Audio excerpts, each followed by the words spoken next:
Hello students, welcome again in the online classes for Moment of Inertia, and this is 8th lecture in this series, and in this lecture we will find out the acceleration of a body on an inclined plane। अब आपके सामने क्या आपका inclined plane है, अगर इस पे हम किसी बॉडी को, रिजिड बॉडी को, ये आपका स्फीयर भी हो सकता है, सिलेंडर भी हो सकता है, रिंग भी हो सकता है, अगर हम यहाँ पे रखेंगे तो इसका अफेक्टिव एक्सेलरेशन क्या आएगा।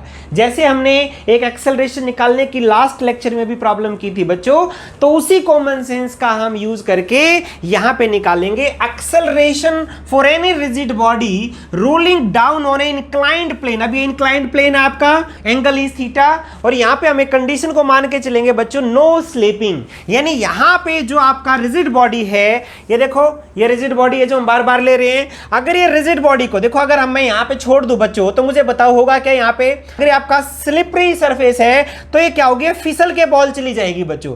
अगर ये फिसल के जाएगी तो इसके अंदर कोई रोटेशन नहीं होगा। लेकिन यहाँ पे हम केस मान के चल रहे हैं कि आपका ये रफ सरफेस है जहां पे स्लिपिंग नहीं होगी, और ये बॉडी जो है रोटेट करके आगे जाएगी। अगर रोटेट करके आगे जाएगी तब इसका जो एक्सेलरेशन है वो क्या होगा, हमें वही निकालना है बच्चों। और ये बच्चों जो मैंने याद करो, देखो मैंने एक प्रॉब्लम आपको दिखाई थी कि अगर इंक्लाइंड प्लेन से हम स्फीयर को या सिलेंडर को या रिंग को अगर हम छोड़ते हैं तो कौन सा आगे जाएगा, यानी किसका एक्सेलरेशन ज्यादा होगा।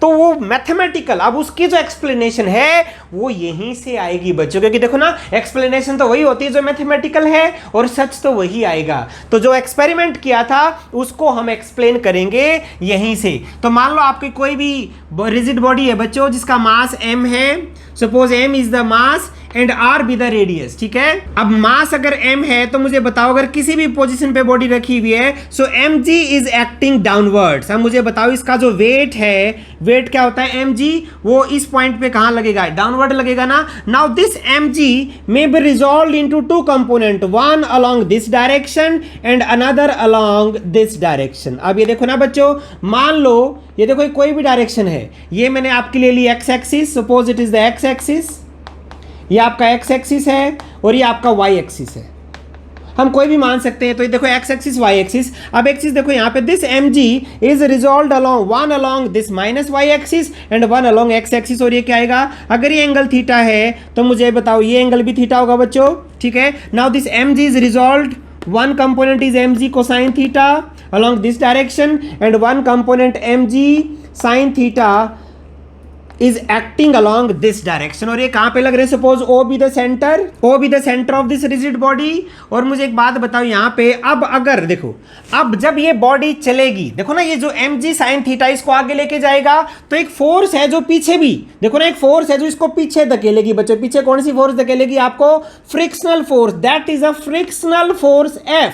अब ये देखो ना जो आपका माइनस एक्स डायरेक्शन में जो फोर्स लगेगी वो आपकी क्या होगी, फ्रिक्शनल फोर्स, और वो फ्रिक्शनल फोर्स ही इसको रोटेट करवाएगी, यानी जो टॉर्क।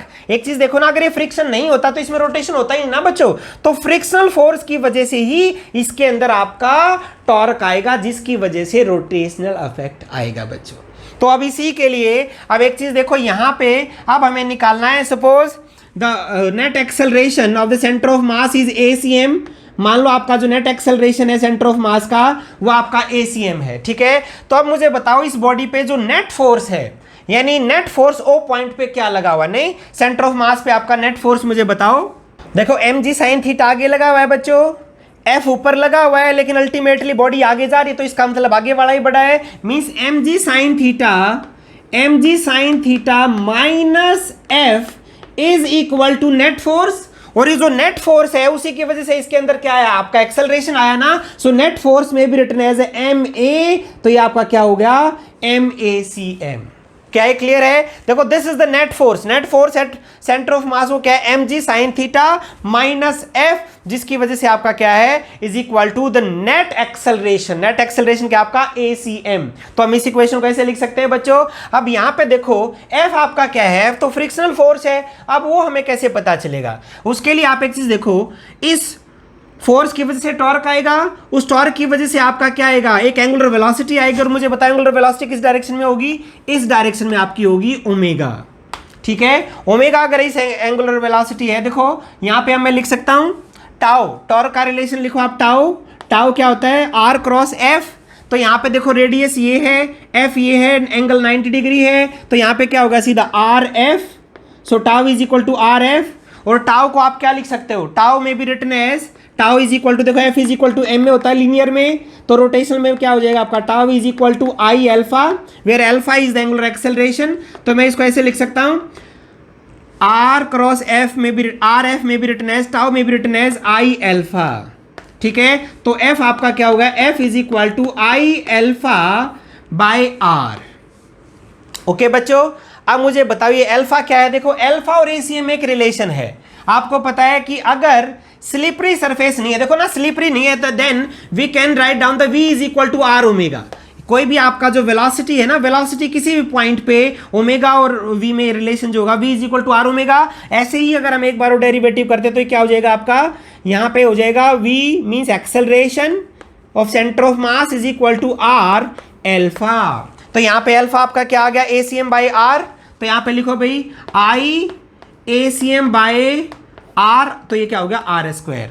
अब यहाँ पे देखो, अब बात आई मोमेंट ऑफ इनर्शिया क्या है। अब मोमेंट ऑफ इनर्शिया तो हर बॉडी का अलग अलग होगा ना, तो हम एक बार इसको आई लेके चलते हैं, बाद में हम इसको स्फीयर के लिए, सिलेंडर के लिए या रिंग के लिए बाद में हम इसको ले लेंगे बच्चों। अब इसको रख दो इसमें इक्वेशन नंबर 1 में, तो आपका क्या आया m g sine theta, m g sine theta, m g sine theta minus I ACM by r square is equal to m ACM, ठीक है।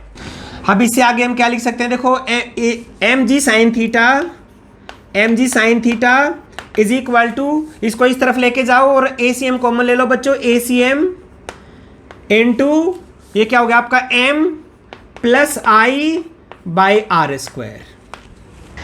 अब यहां से देखो ACM आपका क्या आएगा, ACM is equal to m g sine theta, m g sine theta divide by m plus I by r square.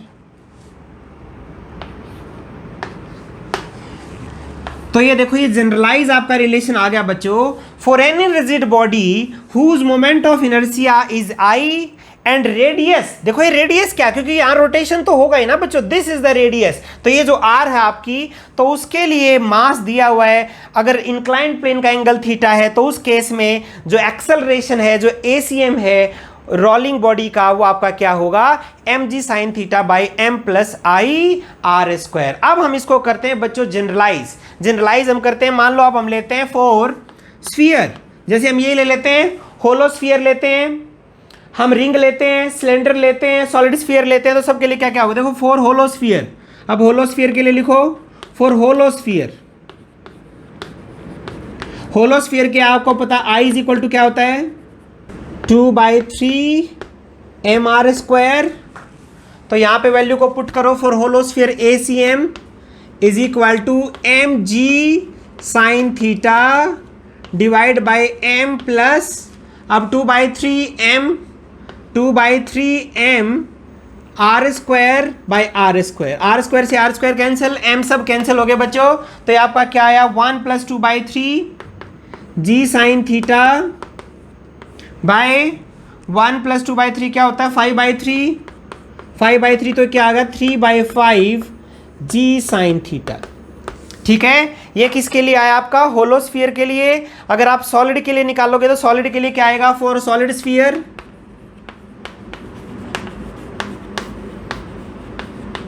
For solid sphere ACM is equal to, तो सॉलिड के लिए आई क्या होता है I is equal to 3/5 M R square. तो यहाँ पे अगर मैं वैल्यू पुट करूंगा आई की, तो इसको सॉल्व करेंगे तो ये आ जाएगा आपका 5/7 जी साइन थीटा।